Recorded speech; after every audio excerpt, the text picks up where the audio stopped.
How many times have you heard some strange combination of words and thought to yourself, that would make a great band name? I mean, if I ever start a band, I'm calling it Samuraiguitarist and the Pizza Cats. Anyways, today we're looking at the origins of 6 iconic band names. Starting with number 1, Led Zeppelin. Arguably the most legendary rock band of all time, Led Zeppelin was actually the offspring of another well-known British group, the Yardbirds. The lead guitarist chair in the Yardbirds was a revolving door of soon-to-be guitar gods. This seat was filled by Eric Clapton, Jeff Beck, and eventually Jimmy Page. In the dying days of the group, Jimmy Page was leading the band as their popularity slowly waned. In July of 1968, the Yardbirds would play their final gig.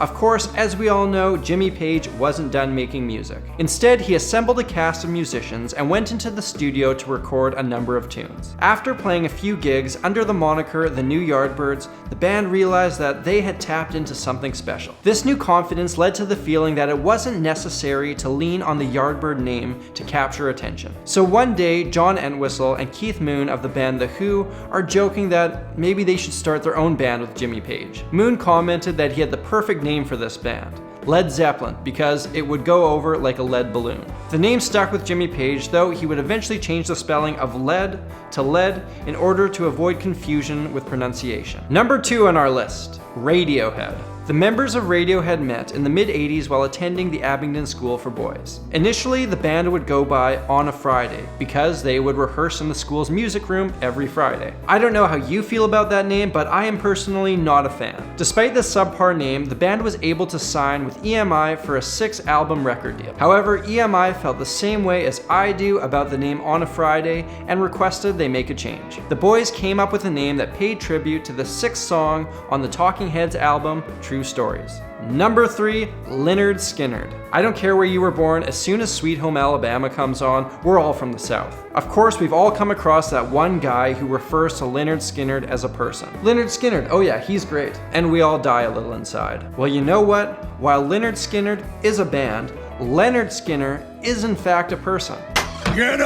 He was a gym teacher at Robert E. Lee High School, where the members of this group received their education. A bit of a straight-edge drill sergeant type, Skinner would enforce the school's policy that required boys to maintain short hair. Naturally, these young budding rock stars didn't take all that kindly to this, and named their band Lynyrd Skynyrd as an eternal you to their teacher. Though they would eventually develop a friendlier relationship with Skinner, even having him introduce them now and then at their concerts. Gotta love a happy ending. This brings us to number 4, Blink-182. This California pop-punk trio was gaining recognition under the name Blink, apparently a name they had stumbled across without any real significance whatsoever. However, at the same time, there was also an Irish pop band going by the same name. Their label called them up and informed the punk band that a name change was necessary, and so the group added the number 182 to differentiate themselves. So why did they pick this number? The band has toyed with the media numerous times, giving countless different answers. Everything from 182 being how many times Al Pacino's character says in Scarface, to 182 being Tom DeLonge's ideal body weight. Well, the real reason is slightly less exciting. After the label called them, informing them they needed to make a change, they either ignored or forgot about the request. When the label rep eventually called them back, asking what they came up with, they threw 182 at the end of the name totally arbitrarily. Time for my personal conspiracy theory. Maybe Mark is still messing with the media and the 182 actually ties into Tom DeLonge's recent obsession with UFOs. Number 5, Pearl Jam. Like the boys in Blink-182, Eddie Vedder, the lead singer of Pearl Jam, would often mess with gullible reporters. But the most well-known explanation that Eddie offered himself is too good not to mention here. The band had been going by Mookie Blaylock, a name that had numerous issues. Not only is it a cluttered, ugly mouthful, it's also the name of a former NBA player. No offense, Mookie. They needed a new name, and for one reason or another, Eddie's grandma Pearl came up in discussion. Well, according to Eddie, Granny had a taste for the trippier things in life,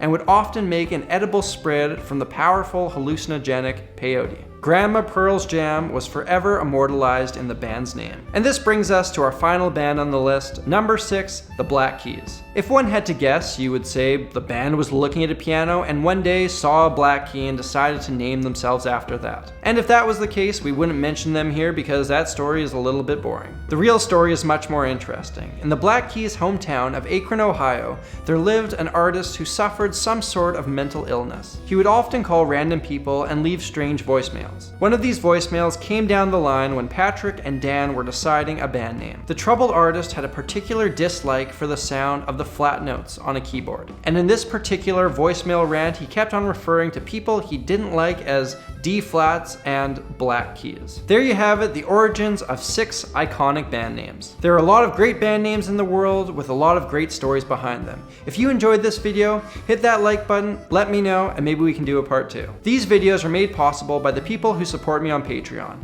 Please consider heading over there and tossing a buck or two in the tip jar. I'll love you forever, and you'll help ensure a future for the content you see here. Don't forget to subscribe, check out another video. I'm Samurai Guitarist. Thank you so much for watching, and I'll see you again next time.